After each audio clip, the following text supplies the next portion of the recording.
What if I told you the rocky cliff behind me was the place where Jesus announced the birth of his church?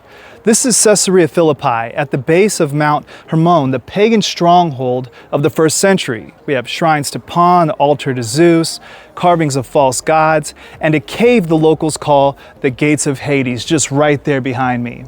And right here, surrounded by idol worship and Roman power, Jesus asks the question that still rings through every generation. Who do you say that I am?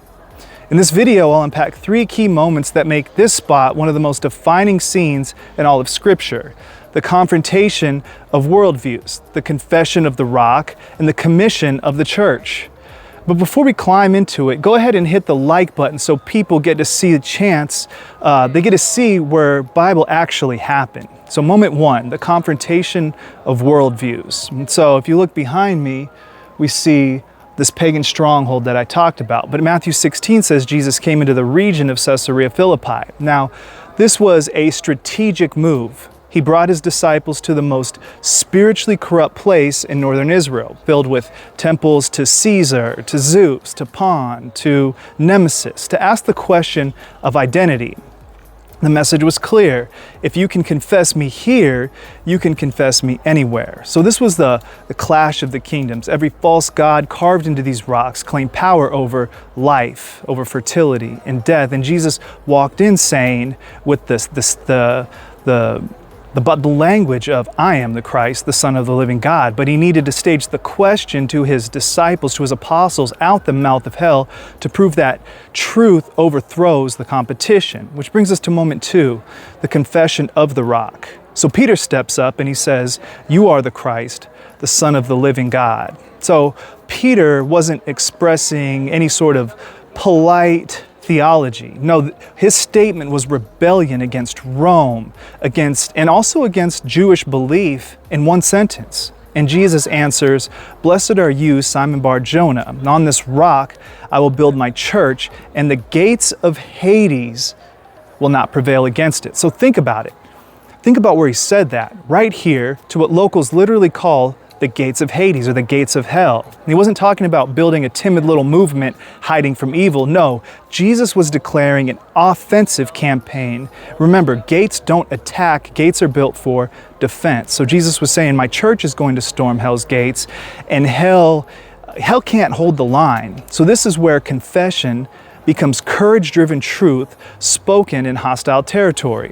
Which brings us to our last moment, the commission of Christ's church. So immediately after this, Jesus begins to tell them that he must go to Jerusalem to suffer and then rise again. The revelation of who Jesus is leads straight to the mission of what he's going to do.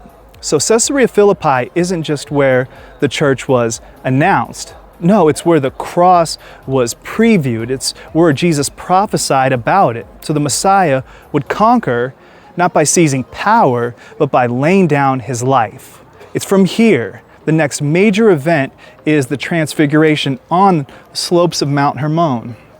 So the disciples saw the glory of the Son of God. They saw light breaking through flesh, confirming that the confession Peter made down here was no accident. The order matters. We have the revelation first, we have Peter's confession, then we have the mission. First, they saw Jesus rightly, as he truly is, then they were sent boldly. So when you hear Caesarea Philippi, or when you read about it in the Bible, I don't want you just to think archaeological ruins and a faraway Bible story. I want you to think of a line drawn in the sand, that it's here Jesus claimed every inch of spiritual territory as his own and declared that his church would take the fight to the gates of hell.